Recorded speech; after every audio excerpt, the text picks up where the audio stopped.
Bien, lo que todo el mundo estábamos esperando, Adriana Grips. Ella es abogada egresada del Instituto Tecnológico Autónomo de México. Realizó una maestría en Derecho Internacional Público y Derecho Comparado en la Benjamin Cardozo School of Law de Yeshiva University. Entre el 2013 y el 2014 trabajó para la Clínica Legal de Derechos Humanos de Cardozo Law School, Nueva York, en diversos proyectos de responsabilidad penal internacional. Durante el 2015 colaboró en la implementación del sistema procesal penal acusatorio y oral dentro de la Procuraduría General de la República y actualmente ella es cofundadora de la organización Tohil. Sin más, te dejo a ti la palabra y muy bienvenida. Pues muchas gracias por la invitación al CIDE, a la Red de Rendición de Cuentas, al Sistema Nacional Estatal. Creo que cerraron muy bien la mesa anterior con el punto de la relevancia de la denuncia y yo quiero como resaltar, pues más hacer resaltar la diferencia entre la denuncia en el tema administrativo, que es por faltas graves y la responsabilidad administrativa, y la denuncia que estamos hablando en tema penal. Y justamente yo voy a tocar, creo que murió esto, ¿cuál es la función del derecho penal en el combate a la corrupción? Pareciera que no hace mucho, hace una década, se inició una transformación en materia de corrupción y al mismo tiempo se hizo una reforma incluso constitucional en materia de justicia y en materia de seguridad, de la que deviene todo el nuevo sistema acusatorio que todos habíamos escuchado. Pero yo siempre digo que estas dos reformas, aunque tenían un punto de intersección muy interesante, pues no se hablaron. O sea, cuando pensamos en corrupción, generalmente pensamos en los mecanismos que estábamos hablando en las mesas anteriores de diagnóstico, que todos ya sabemos cómo estamos, qué tan corruptos somos. Creo que tenemos unos diagnósticos muy buenos, pero nunca hablamos de qué se está haciendo, qué podemos hacer para combatir la corrupción desde las diferentes trincheras. Creemos que el punto 5, las faltas administrativas graves, no graves, el sistema de responsabilidad depende única y exclusivamente de las auditorías que lleva a cabo la Auditoría Superior de la Federación y las estatales, pero cuando llegamos al punto de si yo sé que se está cometiendo corrupción o el de al lado sabemos que está cometiendo corrupción, ¿a dónde y qué podemos hacer? Y hablábamos de un tema de nos da miedo, pero también tenemos y lo reconozco, hay un tema enorme, un 98%, 97% de impunidad, entonces sí es una pérdida de tiempo hoy en día ir a denunciar. Y a todo esto, ya sabemos cómo estamos, justamente lo que toman en cuenta. ¿Por qué nadie está denunciando? Pues porque justamente el informe anual de actividad del 2020 en materia de corrupción de la Fiscalía Especializada en Combate a la Corrupción de la Fiscalía General de la República nos dice que iniciaron 773 carpetas, es que está muy chiquito, de investigación por actos de corrupción, de las cuales no especificó cómo se determinaron, dice la palabra, se cerraron 117, y adivinan solamente en cuáles se ejerció acción penal. Esto no quiere decir que estuvo ni vinculado ni que hubo una sentencia, solamente en 5. Entonces, por supuesto, evidentemente, no tenemos hoy en día un incentivo para presentar ningún tipo de denuncio. ¿Y qué pasa de algo que nunca nadie habla? Este es el otro de la corrupción de todas las entidades, de todas las instituciones. ¿Pero qué pasa? La corrupción interna, es decir, de la Fiscalía. Las propias personas están obligadas a investigar corrupción, también hay corrupción hacia adentro, eso es todavía más preocupante, cómo la Fiscalía está permeada de corrupción, pues hace que ellos no investiguen otro tema de corrupción. Aquí pasa lo mismo, que es la Fiscalía Especializada en Asuntos Internos, literalmente, abrió 133 carpetas de funcionarios públicos de la Fiscalía que estaban acusados por actos de corrupción, determinó 71, esto generalmente dice archivo general, huele a archivo general, y 5 se judicializaron. Tampoco sabemos, 5 se judicializaron, qué pasó ahí, hubo sentencia, no sentencia, se vinculó, no se vinculó. Yo creo que no hubo ninguna sentencia el año pasado. Entonces, pues a todo esto se hizo una reforma, todos sabemos, una reforma que aparte tiene un problema de vigencia, pero no me voy a meter porque creo que no hay muchos penalistas aquí. Pero el tema es que ahí están todos los delitos, ¿no? Y pues todas estas normas que deberían de estarnos protegiendo en contra de los delitos de corrupción. Ahora, esta es una pregunta que les voy a hacer. Voy a hacer un ejemplo. Supongamos que ahorita saliendo alguien nos asalta.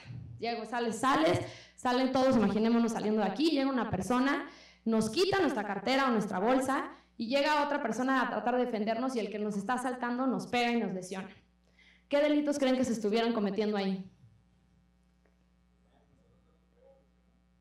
Robo, lesiones.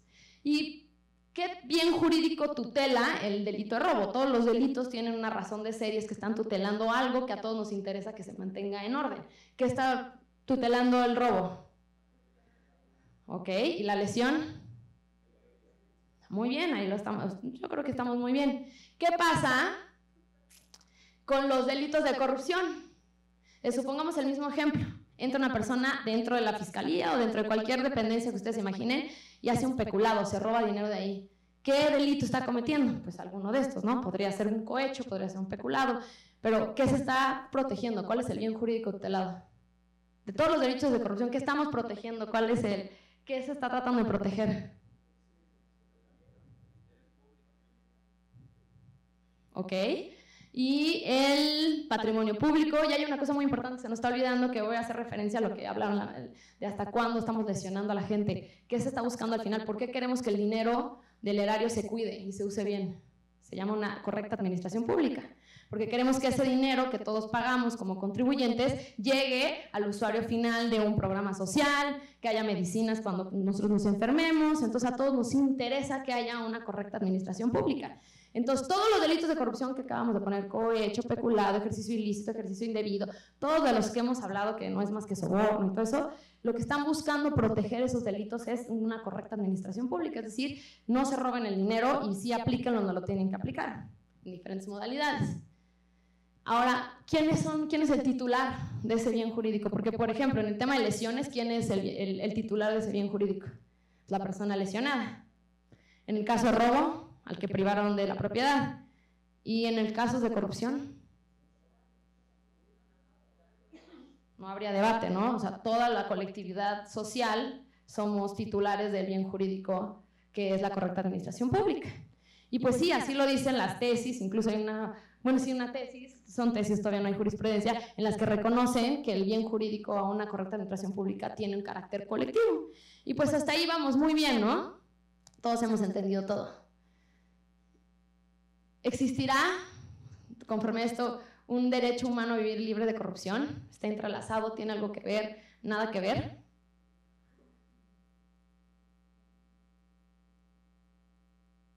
Pues bueno, eso te lo voy a resolver al final, pero bueno. El punto de todo esto es, si todos la colectividad somos los que nos vemos afectados cuando hay un desvío de recursos, cuando hay un soborno, cuando el dinero no llega a programas sociales, cuando se lo roban, pues quiere decir que es un bien jurídico tutelado de manera colectiva. Ahora bien, en materia penal, y sé que si no son penalistas es un poco abstracto tratar de pensar en esto, hay una figura que se llama la víctima, que es justamente la persona que sufre la afectación por el delito. Entonces nosotros dijimos, bueno, ¿qué está pasando? Sabemos que existen modalidades de derecho penal en el mundo, hoy en día actual, donde la víctima no es nada más, o sea, no interviene más que se ve como prueba, es decir, como una fuente de prueba. Su testimonio se incorpora dentro de una mesa, de una carpeta de investigación, pero solamente hasta ahí llega su participación. Pero una cosa diferente pasa en México. Desde el 2000, incluso antes, con unas tesis que por ahí tengo que no viene al caso ahorita que se las ponga, pero desde el año 2000 empieza a haber una creciente participación de la víctima en el proceso penal. ¿Qué quiere decir? Se empieza a reconocer, pues la víctima no solamente es el afectado, sino la víctima tiene un rol dentro del procedimiento penal. Se empieza a decir, bueno, la víctima puede decir algo si no se le repara el daño. Se empezó diciendo, solo en temas de reparación de daño la víctima tiene voz y voto. Ah, bueno, qué padre. Luego otra tesis, no, ¿sabes qué? También en caso de que haya una sentencia absolutoria, la víctima puede acudir al amparo respecto de esa, si no se valoró alguna prueba que ella consideraba, ok, pues empieza a tomar en cuenta a la víctima. Antes la víctima no se tomaba en cuenta para nada. Y pues llegamos a un punto en que llegamos al 2008, ya esta reforma maravillosa, y al artículo 20 dice que el objeto del derecho penal son 4 cosas. 1, que el culpable procurar que el culpable no quede impune. Primero, esclarecimiento de los hechos, la reparación del daño y la protección de la víctima. Entonces, pues acrecentan los derechos de la víctima. Y entonces, no solamente eso, sino que el acusatorio en su modalidad, cuando se incorpora al sistema, dice, la víctima no solamente es un dato de pruebas o una fuente de prueba, sino que la víctima se vuelve un promotor, es el que está más interesado en que se resuelva el delito, porque es al que le privaron de su propiedad, es al que lesionaron, es el pariente de alguien que le privaron de la vida. O sea, el más interesado y el que por naturaleza es el que más información va a tener y que va a impulsar un proceso penal, que no debería de ser. No debería de ser, debería de ser que la víctima estuviera muy protegida, lejos del sistema penal, pero en México lo que se dio es decirle, mira, yo no tengo capacidades, traigamos a la víctima y que la víctima ayude y coadyuve al Ministerio Público en la investigación. Vamos juntos de la mano, incluso hay una figura que dice, dentro de los derechos de la víctima es darle esa coadyuvanza a la víctima y decir, la víctima puede coadyuvar con el Ministerio Público, incluso se le quita el monopolio de la acción penal al Ministerio Público y se le da a la víctima en ciertos casos, cosa que hoy en día queremos acrecentar. Y pues a todo esto, eso es un poco quienes intervienen, derechos de las víctimas en el procedimiento, en esta evolución. Y en todo esto que les estábamos contando de cómo la víctima empieza a crecer, o sea, en materia penal empieza a crecer su rol de víctima, la pregunta es, si ya habíamos quedado que las víctimas en materia de corrupción son la colectividad, ¿cómo hacemos para que la colectividad participe en los procesos penales? O sea, pareciera hoy en día, que queda muy claro para todos los fiscales, para todos los jueces, que si a mí me lesionan el día de mañana, y si me roban, y si yo voy y me apersono y presento mi denuncia y les digo, ¿saben qué? Yo también tengo aquí unas pruebas, porque fíjate que fue afuera de mi casa, yo tenía una cámara y entonces la aporto como prueba, y no, ¿sabes qué? El Ministerio Público no está haciendo su chamba, entonces lo voy a llevar a un control de 258, bueno, del Código Nacional de Procedimientos Penales, me voy a ir ante el juez de control a decirle, oye, el Ministerio Público no está haciendo su chamba y no está investigando y yo quiero aportar estas pruebas. Incluso me puedo pedir la coadyuvancia y me la van a otorgar y entonces podemos litigar casi en conjunto y ensayar y tenemos un enemigo en común que es el imputado. Pero ¿qué ha pasado en los temas de corrupción? ¿Quién ha dejado su trabajo aquí? ¿Quién tiene las ganas de dejar su trabajo, su chamba un día y decir, sabes que yo estoy súper indignado de la estafa maestra, fíjate? O sea, me desperté hoy y me di cuenta que la verdad nos están privando de muchísimas, bueno, que nos privaron en su momento de muchos servicios públicos. Yo hoy no voy a ir a trabajar y me voy a ir a personar a la Fiscalía General y voy a estar ahí diciéndoles que yo tengo pruebas y voy a ayudar y voy a hacer la red, porque no puede ser que han pasado casi 2 años o 3 años desde que inició la investigación y no ha pasado nada. Pues no es como que hay mucha gente interesada en hacerlo, ¿verdad? Pero bueno, nosotros desde Tojil, que es la organización, dijimos, pues es momento de, sí, estamos de acuerdo, el derecho penal no es la solución completa, es el último eslabón y la última medida que se debe usar. Sí, tenemos un problema de impunidad rampante en este país que evidentemente hace que nadie tenga el incentivo para ir porque es una pérdida de tiempo, pero sí tenemos instrumentos y el instrumento es que nos reconoce a la colectividad como víctimas para poder impulsar un proceso penal. ¿Qué estaba pasando? ¿Por qué los índices de impunidad en las investigaciones de corrupción eran mayores que en cualquier otro delito?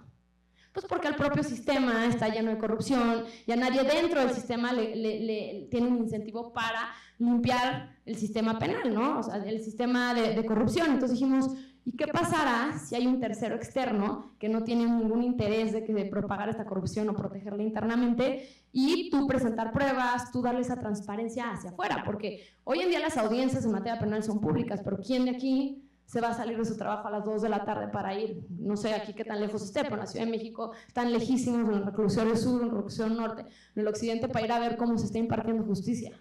No, nadie quiere ir, ¿verdad? Sí, ha sido. Bueno, entonces lo que estamos diciendo es, se trató de dar una transparencia al proceso penal y no se ha logrado, uno, porque no se ha entendido, y ese es otro tema, la publicidad de las audiencias, a qué grado tiene que llevar esa transparencia, y 2, porque las víctimas no se ha reconocido a una víctima de corrupción. Nosotros, ¿qué hicimos? Y estuvo muy interesante, y aquí van. Llegamos a un caso que todos conocen, que es el caso Duarte. El caso Duarte, aparte de ser una indignación inmensa por todo lo que se robó, porque robó prácticamente el estado de Veracruz, también nos dimos cuenta que era indignante porque hubo una segunda corrupción dentro cuando se investigó a Duarte. Es decir, llegan, detienen a Duarte en Guatemala, se vienen a México, da igual, todo pasa muy bien y ahí todos, ay, bueno, por primera vez va a haber justicia en este país. Pero ¿qué sucedió? De repente, no, pues una persona de WIF mandó un papelito diciendo, oye, ¿sabes qué? Yo ya no tengo sospechas de que está de delincuencia organizada, que por cierto, delincuencia organizada aquí el punto era porque era 25 años el mínimo. Entonces le mandan y dice, yo creo que debes de reclasificar, quién sabe con qué atribuciones mandó esa carta. Yo creo que en vez de que lo estés imputando o acusando por delincuencia organizada, lo acuses por asociación delictuosa. Ah, válgame. Todo el mundo pues se quedó con esa idea, pues seguramente es lo mismo, ¿no? Pues no es lo mismo, porque la mínima es 9 años. Y entonces en el momento en que se le acusó en vez de asociación delictuosa en vez de delincuencia organizada y decidieron irse a un abreviado, que ahorita les voy a decir por qué nos sonó a nosotros raros y cómo empezó todo. Dijimos, se van por un abreviado, que es como un plea bargain, donde esta persona dice, sí, me declaro culpable a cambio de que me disminuyan la sentencia. Se la pueden disminuir hasta el mínimo, y en este caso pues ya no eran 25 años, eran 9, que por buenas conductas y beneficios van a ser 4 años, más las que ya llevaba detenido. Yo creo que en un año, de verdad, no es broma, en un año vamos a ver a Duarte libre, ¿eh? Entonces, cuando dijimos, oye, a ver, no puede ser, la acusan a esta persona por actos de corrupción, cohecho y por asociación delictuosa. Perfecto.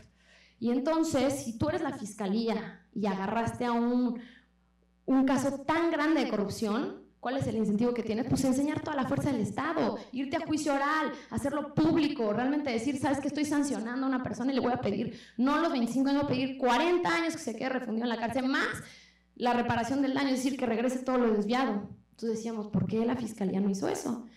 Tienes 2 sentidos. Entonces se van a sentar a la fiscalía a negociar con la defensa de Duarte. Oye, fíjate que tengo todo esto, porque cuando vas a ir a un abreviado, pues enseñas todas tus cartas. Entonces la fiscalía abre todas sus cartas y dice, tengo todo esto, todo. Si nos vamos a juicio oral, porque tengo todas estas pruebas, probablemente pierdas. Y en realidad la figura del juicio oral, o sea, del abreviado, es solamente para economía procesal, es decir, no todos los casos tienes que llevarlos a juicio oral porque es muy costoso. Entonces tú tienes que decir, cuando tengas todo armado y se lo enseñas a la defensa y la defensa diga, sabes que sí nos vamos a juicio oral, sí me vas a ganar y entonces que sí me declaro culpable a cambio de un beneficio. Y es decir, el beneficio que recibe la fiscalía es liberarte de carga de chamba. No necesariamente no es un caso que quieras hacer ejemplificativo, que no es el caso de Duarte. Aquí querías hacer un ejemplo. Entonces la fiscalía, supongamos que tenía un caso súper armado, le enseñaba las barajas a, ¿cómo se llama?, la defensa de Duarte, y Duarte iba a decir, hijos, pues sí, tienes razón, ¿no? Voy a declararme culpable. ¿Pero qué pasó? Minutos después salieron a declarar, no sé si se acuerdan de la declaración, y ahí fue cuando nosotros dijimos, algo está mal, salen a declarar, no, nos fuimos a un abreviado, o sea, la fiscalía suele decir, nos fuimos a un abreviado porque la administración anterior, la de Arely Gómez, nos dejó hecho un caos el caso, y no teníamos nada, no teníamos ninguna prueba. Entonces yo decía, ¿cómo? O sea, si le abrieron las cartas a la defensa de Duarte y no tenías nada, ¿qué hubiera hecho una defensa sensata? Vámonos a juicio oral y va a salir exonerado. Entonces dijimos, no, pues aquí algo está medio raro. Entonces, ¿qué hicimos? Nos empezamos a investigar, luego salen las cartas de WIF, luego sale el propio reconocimiento de Duarte de la cárcel diciendo, claro, él dice que no fue un tema de soborno, sino que más bien a él lo amenazaron y que por eso se tuvo que entregar. Pero entonces toda nuestra teoría del caso se fue dando conforme al tiempo, pero lo interesante aquí fue que los denunciamos a los ministerios públicos y dijimos, hubo un caso de corrupción sobre corrupción, es decir, la defensa de Duarte dio dinero a la fiscalía hasta los más altos niveles para no sancionar el caso de corrupción y irse por un abreviado, darle 9 años. Y aquí estuvo muy interesante porque el arma secreta y lo que queríamos poner, o sea, usamos ese caso porque nos parecía indignante y porque justamente creemos que si no limpias las instituciones que tienen que investigar corrupción, jamás vas a eliminar la corrupción en otros lados. Pero aquí lo interesante es que dijimos, hay un artículo en la Ley General de Víctimas, que ahorita se las voy a poner, que dice específicamente y reconoce que las organizaciones sociales pueden ser consideradas víctimas cuando se violenten bienes jurídicos colectivos y que esas organizaciones sociales pueden representar a la colectividad porque se entiende que no todo el mundo tiene tiempo para estar litigando un caso de corrupción. Y pues entonces nosotros nos fuimos sobre eso y le dijimos a la fiscalía, oye, no solo estoy denunciando a los fiscales, sino que quiero que me reconozcas la calidad de víctima, Amito Gil. Y nos contestan rapidísimo, no, ¿cómo crees? O sea, de verdad, en los actos más expeditos de la Fiscalía General nos contestaron rapidísimo que hacía una letanía de que no era posible, que para eso existía el Ministerio Público, que el Ministerio Público era el representante de la sociedad. Bueno, perfecto, ok. Nos fuimos a juez de control. Nos tocó el famosísimo juez Padierno también ahí en una audiencia muy interesante que duró muchísimo, como 2 horas, pobre señor deliberando ahí en silencio, todos así congelados, y pues también contesta, no, ¿saben qué? Yo no veo, y él contestó con un argumento diciendo, yo no veo la afectación que tiene su organización, no veo que haya una afectación y por ende, pues sí, tiene un punto que hubo un tema de corrupción, se tiene que investigar, pero pues para eso está el Ministerio Público. Ah, ok, y pues luego nos fuimos a un amparo, y el juez sexto de distrito del primer circuito nos contestó, pues sí, claro que sí, hay una ley, hay tratados internacionales en la interpretación pro persona en el que reconoce que las organizaciones sociales pueden representar a la colectividad en temas de corrupción porque se ponen en jaque y porque se está afectando un bien jurídico colectivo. Entonces todos creímos, ay, qué padre, ya ganamos, qué emoción, pero evidentemente la Fiscalía General se fue, presentó recurso y ahorita el tercer colegiado, pues en una votación, en una sesión muy interesante que estuvimos ahí, 2 contra 1 nos los echaron para atrás. Muy interesante porque la magistrada Lilia Mónica, que me encanta decir su nombre, presentó un voto particular muy interesante donde pero eso ya es la ganancia, o sea, nos da un voto particular diciendo, ¿saben qué? Sí existe un bien, no solamente sí existe la representación por parte de la sociedad civil, sino que ella reconoce un derecho humano a vivir en una sociedad libre de corrupción. Y con esto nos abre la posibilidad de que en un futuro, en otros casos que seguiremos intentándolo desde el litigio, pues cualquier organización, y no queremos hacerlo solo nosotros, porque ahorita les daré cuáles son los contraargumentos, podamos no solamente presentar la denuncia y quedarnos ahí, como ha pasado con todas estas historias fantásticas y periodísticas que son un gran inicio, pero que no terminan en nada. Todos los días abrimos el periódico y vemos tal persona se robó millones de dólares, qué padre, todos indignados el día, pasa el día siguiente y lo mismo y nunca sucede nada. Entonces, para alguien que quiere llevarlo a otra instancia, porque yo sí creo y estoy convencida que la única manera que vamos a erradicar la corrupción es sancionando personas. La gran diferencia, cuando preguntan es que el mexicano es más corrupto que otros, no. La gran diferencia de cometer un acto de corrupción aquí y en el país que ustedes se imaginen como el mejor en sus mentes, es que aquí hay un 98% de probabilidad de que no te cachen. Y en el otro país hay un 98% de que sí te cachen y que termines el resto de tu vida en la cárcel y que se reponga el daño, es decir, se regrese el dinero que se desvió. Aquí, pongamos el ejemplo a través de Eduardo, en un año o año y medio que salga, qué padrísimo, pero la verdad es que solamente lo sancionaron a regresar 57,000 pesos de todo lo que se robó. La reparación del daño fue 57,000 pesos, que eso no se les olvide. Entonces, cuando me preguntan, oye, ¿cuál es la solución de la corrupción? Pues claro, los indicadores, tener diagnosticado, la prevención, la rendición de cuentas, la cosa padrísimo. Pero realmente lo que le tenemos que invertir y meter los ojos es a que se sancione bien, que sea caro ser corrupto. O sea, que les dé miedo a los corruptos ser corruptos.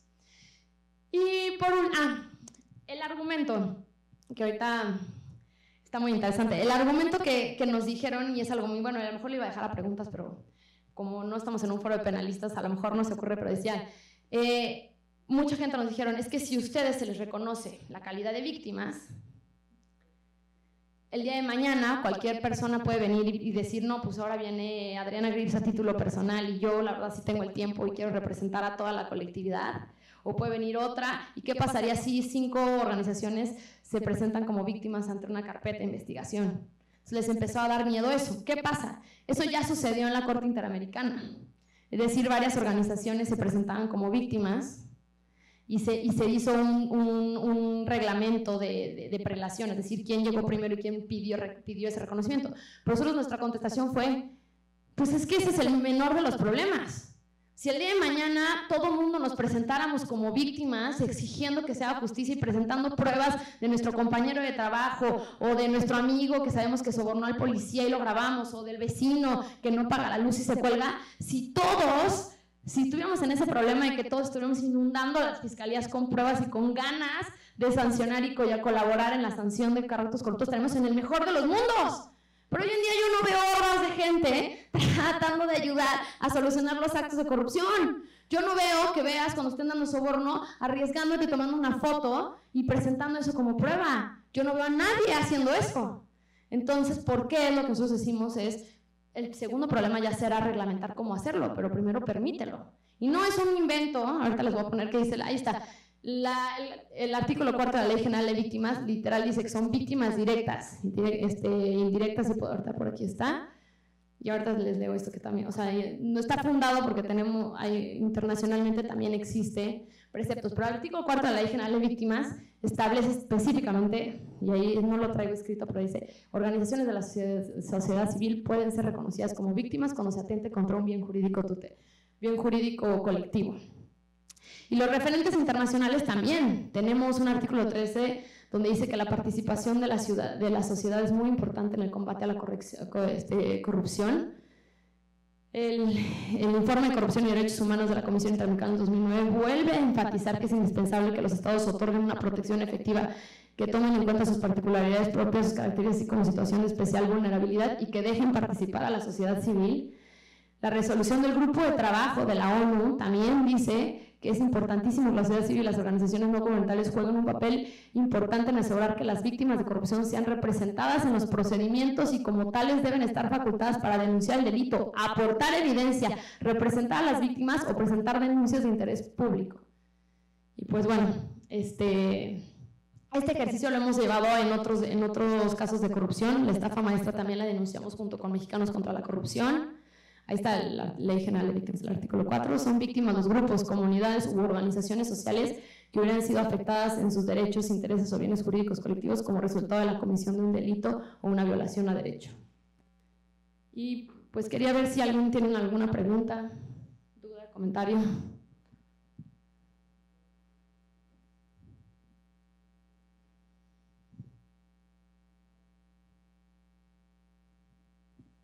Solo uno por uno, por favor.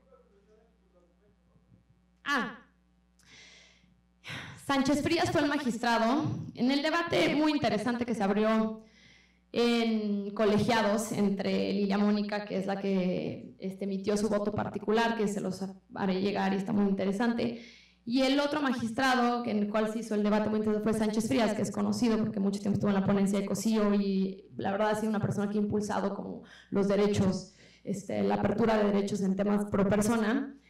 Sánchez Frías dice que nosotros no logramos acreditar la existencia del derecho a vivir libre de corrupción, que es cierto y nunca fue la intención. De hecho, fue algo que debatimos cuando presentamos el amparo. Nos sentamos mi socio y yo le dije, oye, hay que vamos a intentar construir ese derecho humano y derivado de eso, pues nosotros seríamos víctimas directas. Evidentemente, si logras acreditar que existe ese derecho, pues ya es más fácil, un brinco muy lógico, directo, de que pues eres víctima. Y mi socia atinadamente me dijo, no nos perdamos en ese debate, porque lo que tienes hoy en día es un reconocimiento como víctima, o sea, ya existe tal cual en la ley, y si no les gusta usar esa ley, pues que el legislativo lo cambie, pero hoy en día, ¿por qué se está haciendo esa distinción arbitraria entre el reconocimiento de todos los derechos que tiene una víctima, incluso procesales para cualquier otro delito, pero hacer una excepción de corrupción? Eso es lo que nosotros no entendíamos, o sea, ¿por qué en todos los otros delitos sí la Fiscalía le está dando ese reconocimiento a las víctimas de coadyuvante, pero no lo está haciendo para los temas de corrupción? ¿O por qué está tan interesado en hacer eso? Entonces Sánchez Frías, además de que dice que no logramos, él dice, pues sí, le reconozco que es una organización social y caen por ende dentro del supuesto normativo del artículo 4 de la Ley General de Víctima, pero dice, y algo que a mí me pareció de verdad espeluznante, dijo que no teníamos una afectación directa porque tan es así que a ninguno de los miembros de la organización se nos estaba amedrentando ni amenazando por presentar la denuncia, que al contrario nos habían dejado presentar la denuncia y que pues nadie nos había amenazado, entonces que directamente nosotros no estábamos resintiendo una afectación y nosotros, pero ¿cómo? O sea, pero evidentemente no estaba viendo como la afectación muy directa, o sea, en una interpretación muy cercana y nosotros, pues sí, no me están amenazando por presentar la denuncia, claro que me dejaron presentar la denuncia, pero no me están dejando presentar evidencia ni dar transparencia al proceso penal. Y algo muy que a mí se me hace hasta pernicioso, Sánchez Frías en su... Bueno, esto fueron la otra magistrada de Sánchez Frías en su resolución nos dice que en cumplimiento y en el reconocimiento que hay de este derecho a la sociedad civil a participar nada más, presentar denuncia y participar, nos tendrían que dar la Fiscalía cuentas y rendir cuentas de cómo iba esa investigación sin el reconocimiento de parte, lo cual a mí se me hace más peligroso todavía. Es un precedente terrible porque el día de mañana en otros delitos donde no me reconocen la calidad de parte, o sea, no la tengo acreditada, la Fiscalía me tiene que dar cuentas de cómo va eso y qué onda con el tema de la secrecía y del sigilio, o sea, como que a mí se me hizo muy pernicioso incluso la solución que se dio. Bueno, no sé si tienen otra pregunta. Sí. O sea, se antoja, me lo imagino como esta especie de... como si dos capas tectónicas se movieran en medio del océano y entonces se prevé o se podía prever una especie de maremoto, ¿no? O sea, ¿qué tan viable es que esto se extienda de esta forma? O sea, poder hacer este tipo de litigios estratégicos ante cualquier caso, en cualquier estado, en cualquier municipio, si esto es viable. Y por supuesto en ese mundo, no sé si decirlo distópico o utópico, que en realidad sí se reconozca a cualquier persona como víctima de la corrupción, Y entonces, ¿qué pasaría? Entonces, porque podría ser, por supuesto, positivo que cualquiera podría denunciar a cualquier acto y entonces pues estaríamos pensando ante una inminencia de erradicar probablemente la corrupción. O sea, ¿qué tanto se puede dar estas dos cosas? Pues mira, yo creo que el problema radica en que en México tenemos un problema de impunidad, o sea, regreso a lo mismo. No sería necesaria la participación de esta manera y de esta magnitud y de esta entrega de la ciudadanía si tuviéramos un sistema de procuración e impartición de justicia que fuera efectivo y estuviéramos viendo sanciones de corrupción y por ende que la gente sí tenga una aversión a ser corrupto porque pues le daría miedo a recibir una sanción. Yo creo que y lo hablaban mucho en la mesa anterior de tenemos que acoplarnos a las realidades de cada territorio. Yo creo que viendo el tema que tenemos hoy en día, que es pues unas instituciones sobrepasadas, con pocas capacidades, y tenemos una sociedad civil que cada vez adquiere más fuerza, que está muy bien organizada, que tenemos capacidades distintas, ¿por qué no? Y yo creo que ese fue, y leyendo más bien la exposición de motivos de por qué se le empezó a dar tanta participación y reconocimiento a la víctima dentro del proceso penal. Yo cuando lo empecé a leer y entender de dónde venía todo este movimiento de 2000 que se terminó de concretar en el 2008 en la reforma constitucional en materia de justicia penal, yo empecé a darme cuenta de la Fiscalía tuvo que decidir entre ellos echarse la chamba y decir, ¿sabes qué? Sí voy a ser completamente efectivo sin ayuda de nadie y solamente ver a la víctima, protegerla evidentemente, asegurar la reparación de daño, pero verla nada más como un dato, como una fuente de dato probatorio, o acepto la ayuda. Entonces yo creo que el legislador, y lo dice muy claro en la exposición de motiva, lo que hace en el momento de empoderar a la víctima es decir, ¿sabes qué? Sí estamos sobrepasados, sí necesitamos ayuda técnica y sí creo que la sociedad no los puede dar a través de esta participación de la víctima, porque al final la víctima es el que está más interesado. La mayoría de los casos, nosotros que litigamos y hemos litigado casos internamente, la mayoría de los casos en los cuales avanza rápido es porque la víctima es la que está presentando, la que está todos los días ahí, o sea, le dice molestando al Ministerio Público, oye, solicitando actos de investigación, diciéndole por aquí, por allá. No hay nadie más que la víctima que conoce en muchos de los casos mejor el contexto de cómo se dio ese delito. Entonces, yo creo que sí, viendo una radiografía y siendo muy sinceros de nuestro país, sí necesita de todos nosotros, pero más allá de nada más apuntar y decir, sí, estamos viviendo en un país corrupto y fíjate que si metemos, todo el mundo dice, diseñemos políticas públicas. Oye, las políticas públicas jamás se aterrizan. La gente que diseña políticas públicas, por Dios, jamás se ha parado en un ministerio público. O sea, yo la verdad veo un ministerio público y me muero. O sea, digo, o sea, qué horror. O sea, yo fui ministerio público y la verdad estaba sobrepasada de chamba. O sea, no había un día que yo dijera, me encantaría poder atender a las víctimas, pero también prepararme para ir a juicio oral, pero también tengo que dirigir a los policías, pero ya están peleados y no puedo hablar al de la Secretaría de Seguridad Pública porque tengo que usar los ministeriales, pero los ministeriales tengo a dos y los dos ya los uso otro. O sea, tienen problemas operativos. Entonces yo creo que ese llamado que hoy en día estamos tentados a estar modificando las leyes y subiendo las penas y cambiando otra vez la discusión hoy en día de, oye, no es que el acusatorio no funciona porque la puerta giratoria, entonces regresemos a otro sistema. Dios mío, no hemos ni siquiera terminado de aplicar terminemos de sentar de aplicarlo, y ya propuestas puntuales de modificaciones, pero ni siquiera hemos logrado implementar un sistema que lleva 10 años o 12 años. Entonces, a mí hoy en día yo creo que el reto no está en seguir haciendo grandes diseños, sino que realmente en la operatividad, ¿cómo le vamos a entrar? Y la verdad creo que evidentemente tiene mucho más responsabilidad el servidor público por la naturaleza, pero bueno, si no está pudiendo, yo creo que la ciudadanía es hora de arremangarnos y meter las manos. Y es un poco la teoría de Togil. Nosotros lo que hacemos siempre y tenemos muchas colaboraciones con muchas instituciones que las estamos ayudando, y creo que el gran éxito ha sido no me voy a pelear contigo, sino más bien en qué te puedo ayudar.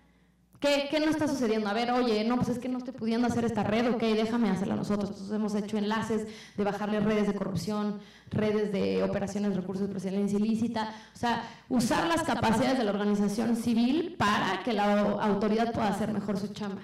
Entonces yo creo que ese es un reto muy grande, como que realmente sentirnos, no solamente leer una noticia de corrupción y sentirte indignado, sino mover esa indignación, sí voy a hacer algo, y sabes que no es cómodo, ya todo nos incomoda, y yo también he tenido que Reclusorio Sur a ver cómo, también me aflojera ir los viernes al Reclusorio Sur, pero ni modo, es como el paso que nos falta dar a todos los ciudadanos, el sí meterte a vigilar y ayudar a la autoridad. Bueno, ¿otra pregunta?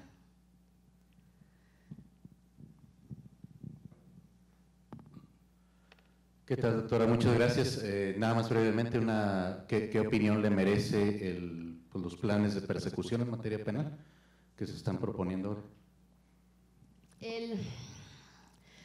Yo leí el plan de persecución penal, solamente el federal, le voy a ser honesta, y creo que más que un plan de persecución penal es una metodología para crear un plan de o sea, es un tema como que plasmar una metodología para crear un plan de persecución penal, lo cual no está mal.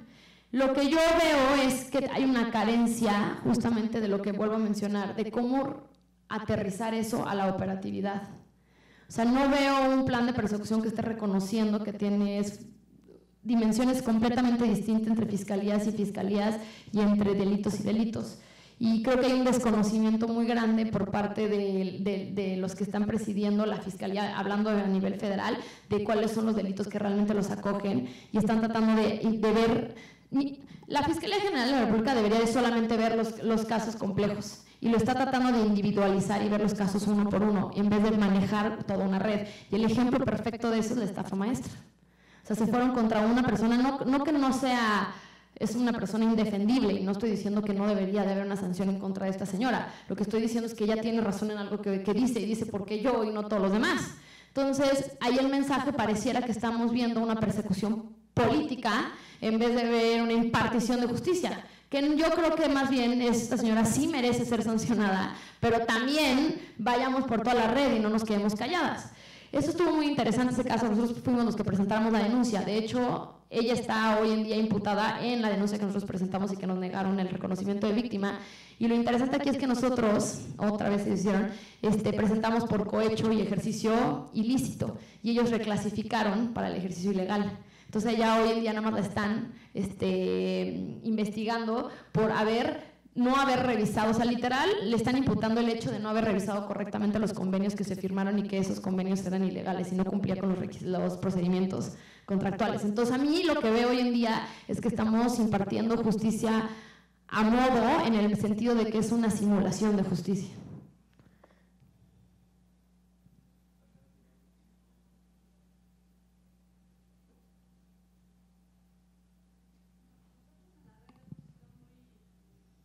Sido muy críticos con la visión punitiva de la corrupción, en el sentido de que son las dos partes de la pinza. O sea, por un lado, sí hay que detectar las causas y enfrentarlas y evitar que se produzcan todas estas estafas con las complicidades que están ahí involucradas. Pero bueno, ya que están los casos, hay que investigarlos. Ustedes desde Togil, ¿cómo han visto las capacidades de investigación y el papel de la Fiscalía Anticorrupción? Nosotros acabamos de publicar un artículo que se llama El gran ausente en el combate a la corrupción, y es la Fiscalía Anticorrupción.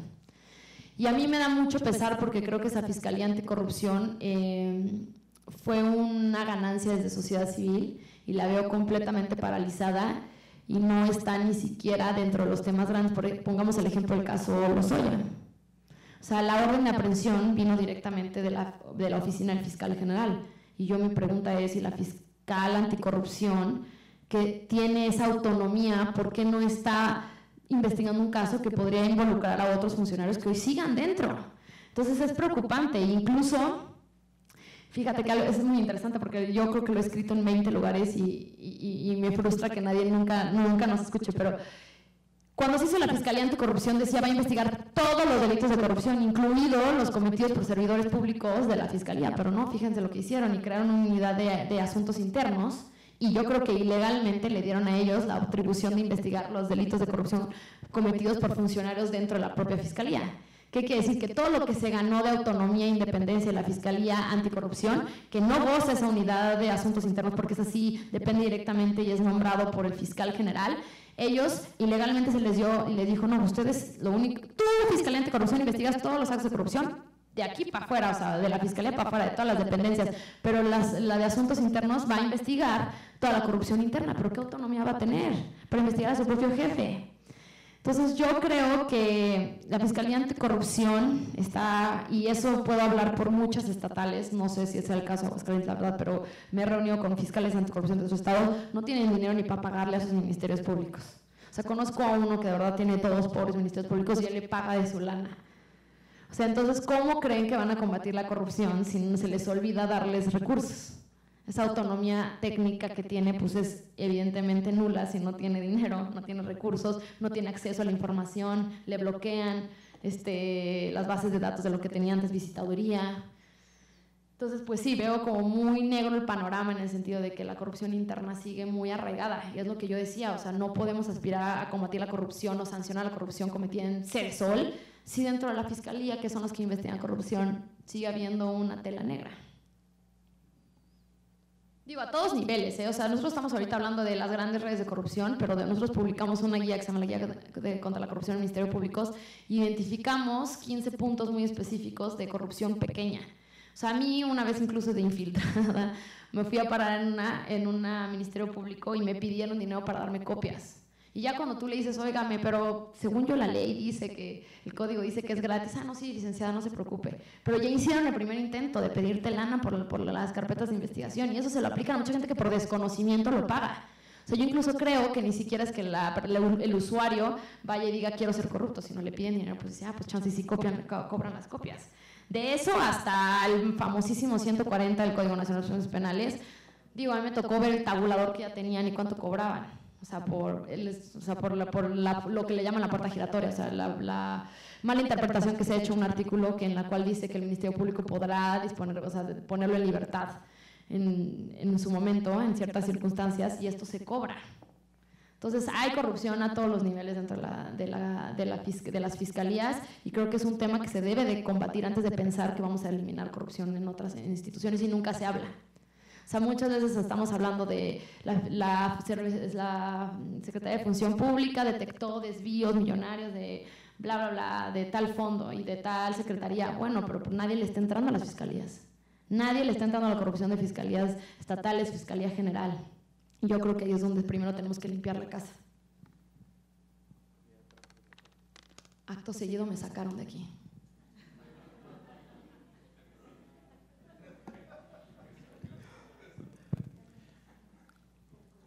Gracias, doctora. Buenas tardes. Felicidades por su investigación y por su trabajo.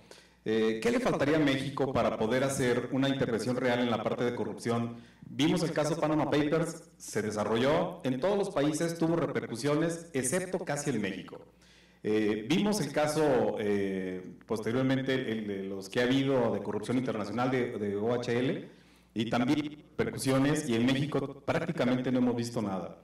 Vimos su caso ya muy aterrizado en el caso mexicano, caso de una líder sindical del sureste del país, que a mí me tocó ver el asunto por ahí con la Subprocuraduría de la Defensa Fiscal. Lo integraron muy bien los abogados, o sea, los abogados desarrollaron prácticamente un trabajo de la Subprocuraduría por espacio de 5 años, y después cuando la dejan a libertad hace algunos meses, yo vi literalmente a los abogados llorar. Dijeron, jamás vamos a volver a litigar un asunto de este tipo, nos costó lágrimas, nos costó amenazas, nos costó prácticamente que nos amenazaran nuestras familias por lo que hicimos, y ahora vemos que esto no pasó. ¿Qué le falta a México, doctora, en su opinión? Es que hay justo dos temas. Uno, y vuelvo a repetir, limpiar las casas, o sea, las procuradurías y fiscalías de corrupción a los más altos niveles. Yo entiendo y conozco gente y la misma situación que estás viviendo tú, que me platica cómo están integrando casos de corrupción, que ponen en riesgo su propia familia, o sea, en riesgo ellos, y a la mera hora le dicen, no, ya, fíjate, mano, este caso está arreglado desde arriba, ya ni te metas. O sea, imagínate la frustración de ser un fiscal que estás integrando, te rompiste, por fin logras esa coordinación con el policía, lograron tener pruebas, y que te digan que eso se arregló desde arriba, a mí se me hace lo peor, y creo que es importantísimo por eso desmantelar redes, y por eso digo, cuando estamos hoy viendo una simulación de justicia es porque no estamos yendo contra una persona en particular, cuando hay mucha gente que sigue operando, que estaba en esas redes hacia abajo. Entonces hay que empezar a limpiar. Y segundo, que es la propuesta que estamos poniendo sobre la mesa de Tojil, es momento de que la ciudadanía sea el que exija y el que pida esa transparencia, igual que lo pedirías y igual que te sentirías igual de indignado si te hubieran robado tu casa y estuvieras ahí con ese interés de que te regresaran tus cosas. O sea, si realmente nosotros nos asumimos o tomamos el papel de asumirnos como víctimas de la corrupción, no dejaríamos pasar tan rápido esos periodicazos que luego se convirtieron en nada, o esa noticia que nos llega por última vez de que la fiscalía pues sí hizo una investigación de estos grandes casos de corrupción, pero pues ahí quedó y pasaron años y nunca pasó nada. Entonces sí, esa era la realidad de México, va a haber escándalos periodísticos, dice que se presentó una denuncia, murió la noticia, nunca nadie supo más qué pasó y pues ya la ciudadanía se quedó ahí pensando ahora en la Lotería Nacional, en la nueva, el avión y la lotería. Entonces yo creo que a la ciudadanía sí nos cae una responsabilidad muy grande y es otra vez vuelvo a lo mismo, necesitamos encontrar mecanismos como este que nosotros encontramos y que queremos compartir y queremos que se replique de cómo puede la ciudadanía participar directamente en el combate a la corrupción. Gracias. Una otra pregunta. Se habló de simulación. En ese contexto, la opinión sería que los criterios de oportunidad no deberían utilizarse en la investigación de delitos de corrupción. No, yo creo justamente que más bien se tienen que exprimir las herramientas que se tienen y que evidentemente los criterios de oportunidad deben de usarse para agarrar un pez más grande. O sea, a ver, el delito de corrupción tiene muchas complejidades, o sea, no es como un delito de lesiones donde vas a tener una persona materialmente haciendo, o sea, hay un testigo viéndolo, o sea, por definición es oculto. O sea, por definición es casi imposible darte cuenta, menos de lo que estaban contando en la mesa anterior, creo que fuiste tú, de alguien se enojó con el grupo y fue el que dijo. Siempre necesitas, por lo general, como se inician las investigaciones, son con soplones. Entonces yo sí creo que más bien necesitamos usar muchas herramientas que están adentro ya y en la ley y que no estamos usando, y una de ellas es el criterio de oportunidad, no se está usando como yo pensaría que se debería de usar. Por ejemplo, y vuelvo a lo mismo, qué padrísimo que ya llegamos por Rosario Robles, pero los de abajo, ¿no hubiera sido más fácil de tener a alguien de hasta abajo de la cadena y que te vaya dando información hacia arriba? O sea, como que cuando pienso justamente en el diseño y cómo estructuraron la investigación de Rosario Robles, digo, y dejaste tanta gente fuera, porque justamente no fuiste por el pequeño que te iba a decir cómo operaba el jefe de arriba, y el jefe de arriba, el jefe de arriba, y así. Entonces yo sí creo que el criterio de oportunidad es una herramienta muy importante, de hecho. Bien, vamos a cortar aquí, Adriana, te agradezco mucho por la plática. Yo sé que hay un montón de preguntas y ahorita podemos hacer un caucus inmoderado para platicar más contigo. Pero bueno, le damos un cordial aplauso para Adriana, muchas gracias. Gracias.